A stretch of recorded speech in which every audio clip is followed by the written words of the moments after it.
Welcome to my complete 100% guide on defeating a tier 4 Enderman Slayer voidgloom using RCM in a very minimal setup. Please, I cannot stress this enough to watch the entire video, as through most of it I give very specific details throughout the fight and then tips at the end in order for your experience in fighting this boss to go smoothly. I highly recommend you subscribe, as I make content like this all the time. But yeah, with that out of the way, let's get into the video. So I'm going to go over magical power, weapons, accessories, armor, enchants, all that stuff. So for my hotbar slot, which is everything I use during the fight, I have my Hyperion here. It's just a basic hype. There's nothing really special about it. So yeah, my AOTV. Now, a very important concept to have on your Aspect of the Void if you want to RCM is to have the Ether transmission. And the reason is because it allows you to select certain blocks and TP above it. Whereas if you were to have the normal Aspect of the Void, you would just like TP in the middle of nowhere and you wouldn't really have an exact location to hit, which is important later on because there's certain spots you have to hit if you want to RCM slash like kind of cheese tier 4. Now, I 100% recommend you have an overflux before you consider starting. Now, I've seen people do it with mana flux, but it's just so much harder.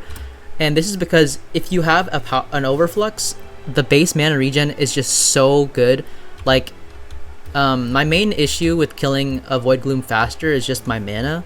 But with the overflux power orb, you'll be able to regen a lot faster. And also obviously the healing helps a little bit too. Alright, so this is kind of, I don't really use it that often, but if I'm like getting really low, like 3 or 4 hearts, then I'll spam it. Otherwise, I don't really touch it as much. Now, the last essential you'll 100% need is the Reaper Scythe. So, this is for the hit phase, which I'll go into later. I use Master Mode 1 tank zombies, which is really easy to get. You just go into Master Mode and just kill them with this weapon, and it'll drop the soul. Just collect 3 of them. Takes like, 5 minutes, probably less. So yeah, just make sure you have a Legendary Reaper Scythe. Now, small things I'll recommend for the equipment wise, make sure you have ultimate wise 5 on the mana based stuff. And the reason is because you run out of mana kind of quick. If you have super high mana, then sure, go ahead, but I recommend you have ultimate wise 5 because at this point, if you have a hype, you probably have 3 million to spare, so you might as well get ultimate wise 5 on your equipment. So one other thing besides ultimate wise, for your overflux power orb, I recommend you guys use, I'm not sure everyone knows about this, but there's an item called the Mana Disintegrator. You can apply this 10 times to any deployable and it'll decrease the mana cost by 1%. I applied it to this, so you'll save like 10% on your max mana, which I think is pretty good. Obviously, it's not really expensive, so I definitely recommend you just max it out. So there's that to consider too. Alright, now to get on with the armor. So I have a full recommed 5-star necrotic storm armor. All fumings, but I had no gemstones. So yeah, I just played mage, so it was easy for me, but I do recommend that you at least have storms. I've seen Aurora, which is better, but no one has money for that. And at this point, I mean, like, this is a guide for everybody. What's Rodin? At the minimum, have storm armor and 5-star it, because it really does help with mana. Wisdom 5 on all pieces just for the extra intelligence. Obviously growth and protection. And then this. So the one thing I recommend, sorry, I forgot to say that you should be using a mithril coat. Now, in terms of the armor wise, the reason I use a mithril coat is because of its ability, max 40%, and this comes in handy during the beacon phase, where if you have a beacon and you don't like step on it, it'll like, I mean, you don't have to really care about the beacon stuff because you're not really doing the actual boss, you're like kind of cheesing it. But the 40% is really important because when the beacon hits, it hits really hard. And so this prevents you from taking like more than 40% and you gain regeneration. So you'll be able to heal off the damage pretty quickly and it has no cooldown. So this is like 100% recommended if you were going to do RCM. Also, I put Wisdom 4 and the reason is because honestly, you'll be using this probably forever, since its ability is kind of, can't really replace it. So I just put on some decent enchants for it and put some potato books. I didn't fuming because like, you don't really need it. But yeah, just make sure you have a mithril coat because it is 100% required for, the tier 4 Enderman. Obviously necrotic on the helmet, leggings, and boots, and then the leving on the chest plate. As for my equipment, I'm using a 6 out of 8 Rift Necklace, Shadow Assassin Cloak, Implosion Belt, Soul Weaver Gloves. These have nothing to do with it. Obviously, 100% recommend you have the Implosion Belt because of the ability, 25% increase in explosion damage, so you need that. Otherwise, it doesn't really matter. Now, in terms of magical power, I don't have that good magical power. I only have 600, and that's because I can't be bothered to buy more slots. But yeah, 600 is where I'm kind of at. It's not good, but it gets the job done. And I obviously will spend more money on magical power, but for now, I'm at 600. So as like a point of reference, you should be around 600 if you're doing this. And I think 600 is very reasonable to hit. I have nothing recommed in here. It's all basic stuff. So yeah. And then for the pet, I use my level 92 sheep with a dwarf turtle helmet. So honestly, you're probably wondering why like my setup's so bad. And the main reason is just because I want to be able to prove that you can do a tier 4 with really bad like stuff. You don't really need like max aurora armor and, you know, full glistening equipment, 5 million magical power, and like a legendary Enderman or legendary Ender Dragon pet. I want to prove that like you can get into tier 4s without like super good gear. So, you know, that's why my setup isn't really that great, and I'll show you how to do it. And when starting a tier 4 Enderman, there are really 2 spots that you can do and cheese the Enderman. So when doing the tier 4 Enderman boss, there are really 2 spots that you can do. I don't really know anymore, but I'll show you the 2 spots that I use. So for the first spot, this is the second to top floor. It's almost the top floor, but not. So it's this spot right here. So you go to this thing, there's like a little thing poking downward, and you go to this spot right here, TP on it, and it's right here. And this is the reason why I recommended you have the Ether Transmission. It's a little expensive. I had to buy my Aspect of the Void with Ether Transmission. I'll tell you right now, do not buy it if you're not E-Man 7, because you can only apply it to the Aspect of the Void if you are Enderman Slayer 7. So just keep that in mind. So yeah, there's this spot here, and the second spot is on the very top floor, and it's on this glass plane. What am I saying? Glass pane right here. Go up here, and it's this spot. And so it's just enough to where the Enderman can't reach you, but it's just enough to where your hype can, you know, hit the boss. Now, sorry if I did a lot of yapping, but I'm gonna now show you footage of me fighting the boss and commentating over what I do and my logic on why I do it. Obviously I had to kind of focus during the boss fight, so it wasn't, you know, recorded like live, but I will do commentary over it just so you can understand what I'm doing. Alright, so right now I'm on the second to top floor.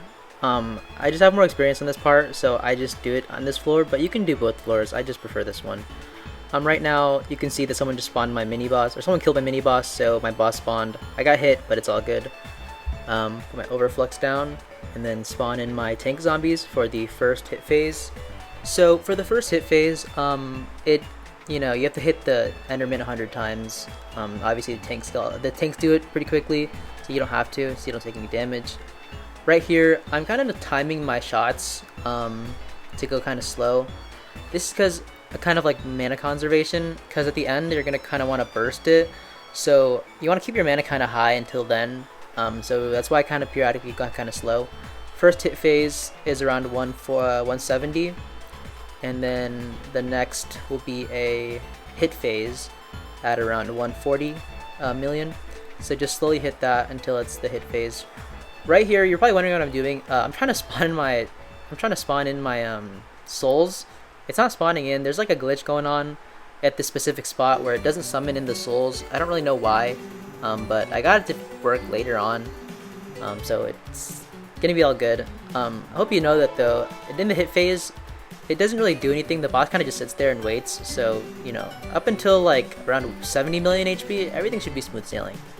Still right here, you know, I hit it slowly, you know, just periodically tap the Hyperion ability, and just continue to whittle it down until the next laser phase. By the way, when the lasers come out, please don't spam your wither impact hype. You can't damage it during this laser phase. It just says that you can damage it, but you're actually not doing any damage. So yeah, right now I'm still just slowly periodically tapping. Just whatever damage you take, just ignore it. It's just the beacons, but you have the mithril coat, which has the regen ability too. So you should just, you know, you should be fine for now. So I think, yeah, next hit phase, And also, if you take too long, it will TP on you. So just make sure you're like not going too slow, but you know, still take your time. This is where the bad part happens. So when you hit around 70 million HP, these heads can spawn in, and they're gonna be the main thing that actually ever kills you. So just please, like every once in a while, just look up, look up. It doesn't matter if you're not like wasting time. Just make sure to look up every once in a while and just continue to spam up, because those heads will do most of the damage. But you know, if you can do that, and you can just, you know, focus on the boss after you stare at the eyes, you should be good. And that is a T4 Enderman. Alright, so here's me doing the boss on the second spot I showed you. Obviously this isn't the full fight, just because I'm not going to show you the same fight in a different spot, but just know that it does work. Small tips I wanted to say is just make sure you don't like freak out during the boss fight. I will say everything should be smooth sailing until around 70 million HP when the heads spawn, but until then you should be like kind of chilling, because it doesn't really do enough damage to ever hurt you, so you can just kind of relax until then. And I think most of your mistakes will be at the head part, so just make sure that you're paying attention to where the heads spawn, and you should be perfectly fine. Alright, so for some small tips for doing the Enderman Slayer boss, I recommend that if you are going to cheese the boss in those spots, make sure you are in the area. Like when you hit, I don't know, like 90 out of 122 or whatever your ratio is, make sure it's like 3/4, and you like make sure you're in the same area, because a lot of people, they'll kill your like mini bosses and spawn your boss, and it'll be in the middle of nowhere. And as an RCM player, you cannot afford to like fight it in the open, and so you just need to make sure that you're in the right spots at all times, because people can be really annoying and just they don't really know that they're spawning your boss. So yeah, just keep that in mind when you are RCMing. Another thing, please find a lobby where there's no one else doing the cheese spots, because I'll tell you right now, a lot of people do RCM and they will be like, they obviously know your cheese spots, so they will definitely be doing it in those spots. I'll tell you now, it's really annoying to have someone, because the reason is you need to be able to see like, you know, the hit phase and like what like, I don't know, when you need to hit it and when you don't, because obviously mana conservation is really important. So if you're unable to see like what phase the Enderman boss is in, then you'll be kind of in a bad spot, and it'll probably make you lose the entire boss fight and also kind of frustrate you. So there is that. The last thing I'll say is just don't give up. I had kind of like a struggle learning this methodology for fighting E-Man, just because like, I don't know, I'm not really sure how you're supposed to even do Enderman Slayer 4 without the hype. You can obviously climb the progression scale, but you know, hype was the first way I discovered it, and it can be a little frustrating learning it. I think I really nailed it on like my 3rd or 4th try. But yeah, just understand that if you fail the first few times, it's perfectly normal. Like, I was really trying to figure out like all the small stuff. I hope my guide really does help you and like kind of prevent what happened to me to you guys. But if you do struggle, please just understand that it's normal. It's not like, obviously it's not the easiest boss, so just, yeah, be easy on yourself and give yourself some time to learn and adjust to the new boss. I will say another thing, if you don't want to keep constantly placing your overflux power orb, you can buy an item called bubblegum. I know a lot of people do it, and so it makes it so your deployables last twice as long. So for this one, it would be 2 minutes instead of 1 minute. That'll save you a lot of time, or at least I guess some like annoyance of just constantly having to place the power orb. Another thing, if you do want to do better and more damage, I 100% recommend you either get the Ender artifact. So this one, it's kind of expensive. This is just not what I'm talking about. The Ender artifact, so it's 380 million coins, but it does reduce the damage by 20%. So if you're like super rich, you know, you should definitely consider getting that. Do not get the relic if you're not Enderman Slayer 7, because you can't use it. So yeah, just keep that in mind when you are, you know, buying the Ender relic or Ender artifact, because you can't use it until Enderman Slayer 7. Another thing, if you do want more damage, consider getting the Ender Dragon pet. This one legendary, always please. Like, what is this? Yeah, always consider getting legendary, because it's the superior stat that really helps out. So there's that. I will say you don't really need to buy a base superior. You can get an epic one and then just tier boost it. because honestly, you know, the item isn't really important. As I showed, on my literal sheep pet, I use a dwarf turtle shell helmet that is like completely useless. So yeah, just consider, if you really want more damage and are struggling to do this RCM method, or you want to do it faster, consider getting an Ender Dragon pet, because you do more damage to end mobs. Sorry if I didn't show it correctly, but yeah, End Strike deal 200% more damage to end mobs, so it is pretty crucial if you do want to do a lot more damage. So there is that option if you do want to consider purchasing another pet. I hope you guys enjoyed my complete guide to RCMing a tier 4 Enderman boss. And hope you guys consider subscribing, as I do make content somewhat bi-weekly, so there is that. So yeah, if you can, leave a like and please subscribe if my content helped you out, because I'll be releasing more guides as I figure them out. And yeah, all support's appreciated. Hope you guys can consider subscribing, and I'll see you guys in the next Hypixel Skyblock video.